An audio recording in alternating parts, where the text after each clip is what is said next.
Hey skiers, it's Bob with SkiEssentials.com. Welcome to our 2026 ski test. We've got an Elan Playmaker 111 for you, and it's tough to think of a ski that has more float, more playfulness, and more of a drifty attitude in the 110 millimeter range than this Playmaker 111. Really focuses on lightweight performance, supreme maneuverability, and just old-fashioned powder-filled fun. It was interesting, this is year 2 of the 111, so kind of the generation before when they had Playmaker 101, then a 91, and then they bookended that 101 with this 111. Really kind of making a full line of modern freeride twin tips, with this serving as the widest of the group. And it does a great job in fresh and soft snow. There's certainly more powerful performers out there that do a better job at cutting through crud or being used at higher speeds. But for pure creativity, mobility, and some nice energy, it's tough to beat this Playmaker 111. All starts with a light wood core made of poplar and paulownia.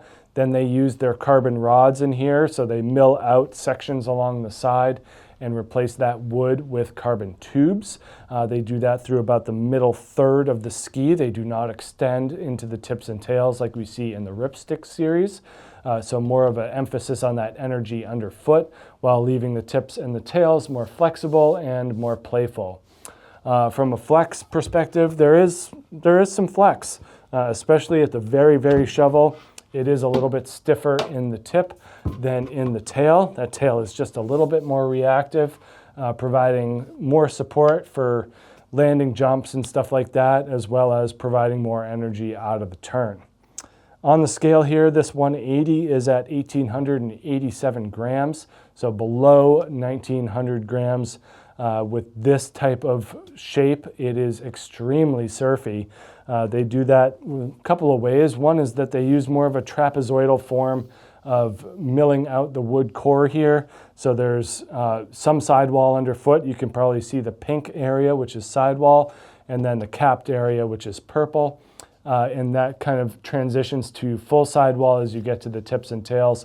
But the middle, I would say 3/4 of the ski is more cap than sidewall. So interesting how they go about that and putting a little bit more energy into the edges, allowing you to get more leverage there. From a shape perspective, we are looking at 111 underfoot and a 19-meter turn radius. They're not asymmetrical, so there's no right and left ski here. And then we have, a pretty modern freeride profile. It is more directional. We can see more tip rocker starting about there, as opposed to tail rocker, which is shorter than the tip rocker, so not symmetrical in terms of rocker profile. But we also see more of a spoony shape in the shovel here. So nice flotation. That taper combined with that softer flex really allows the ski to plane up and stay on top.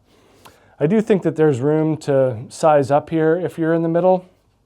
Not everyone's gonna like the flexibility of this ski. I think that it's okay to add more mass and more surface area through going longer.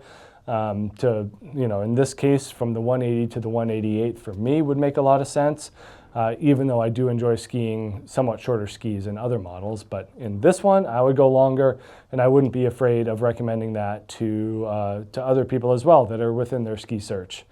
But yeah, surfiness is a key component here. Backcountry jumps and freestyle aspects, there's not much of a resort freestyle component here. I think that we're looking at natural jumps, natural hits.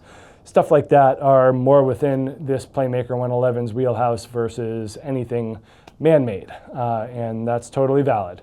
So make sure you check out this Elan Playmaker 111 here at SkiEssentials.com, and we'll see you out there on the hill.